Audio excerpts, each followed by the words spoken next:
Right now I'm at Toad Pond in the northern floodplain looking for boreal toads. Last year the boreal toads were breeding in the northeast corner of the pond in the tall grass right here. This year the toads decided to gather in another place in the pond, this time in the southwest corner. Here's a male I found looking for a mate. I found two pairs breeding in that corner of the pond. Here is a couple enjoying the sun and relaxing.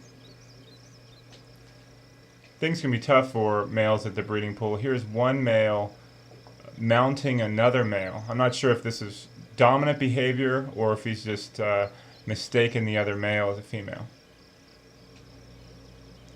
Here you can see the difference in size between the males and the females. Also the difference in coloration and patterns. Here you can see the male is grasping very tightly onto the female, holding on as best he can.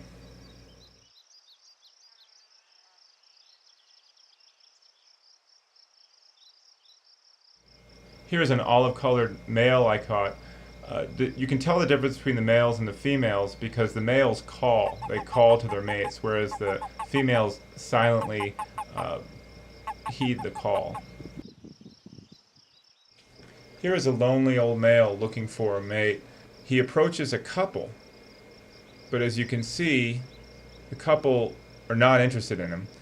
Here you can see the difference between a young, compact, successful male and the older males who, unfortunately for them, wander around the breeding pool alone.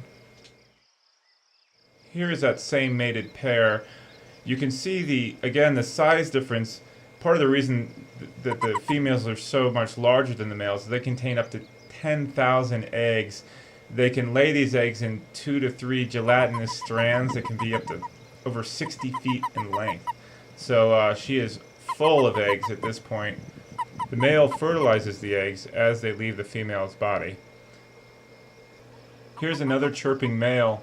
You can see the warts all over the backs of the toads. These warts actually contain toxic secretions which don't taste very good. So most predators will leave toads alone with the exception of garter snakes and raccoons. As you can see, after 3 days of warm weather, Toad Pond has grown considerably. 2 days ago I caught 5 males and 2 mated pairs of boreal toads right here.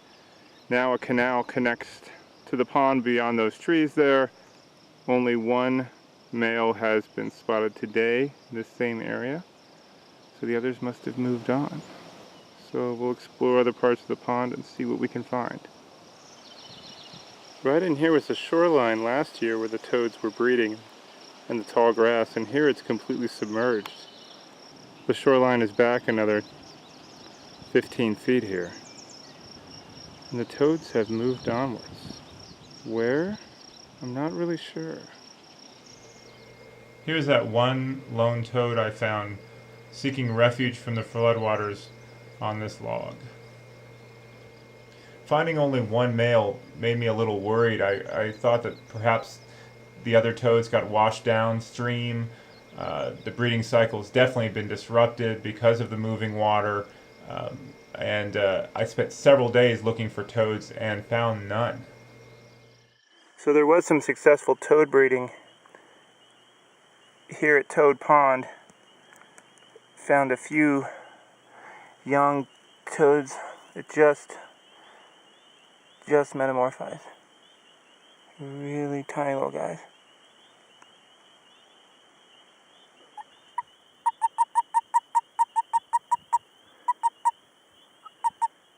This is as big a male as you'll find.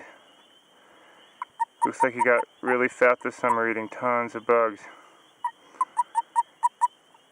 Down at the northern tip of the floodplain.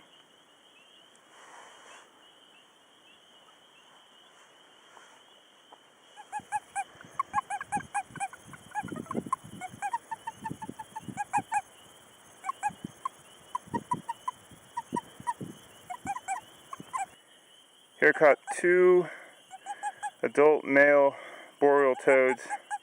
You can see how chubby they are.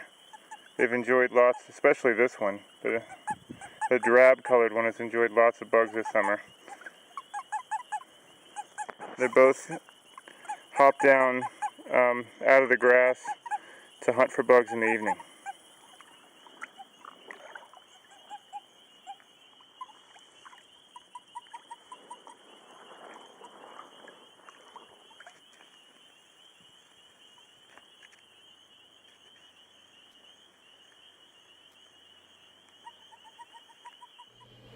I spent one afternoon exploring the Davis Creek area, and I located a small boreal toad.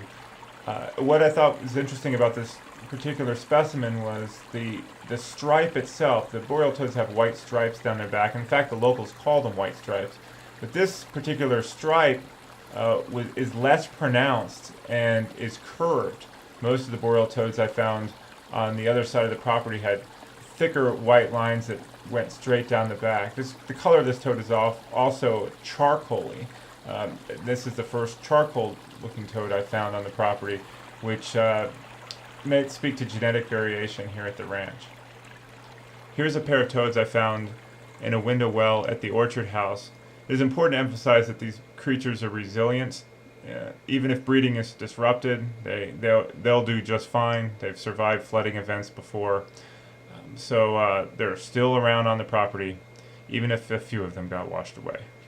I did find a few metamorphs that had just changed over to small toads, but last year there were thousands and thousands of them. Next year, hopefully, there'll be thousands and thousands more.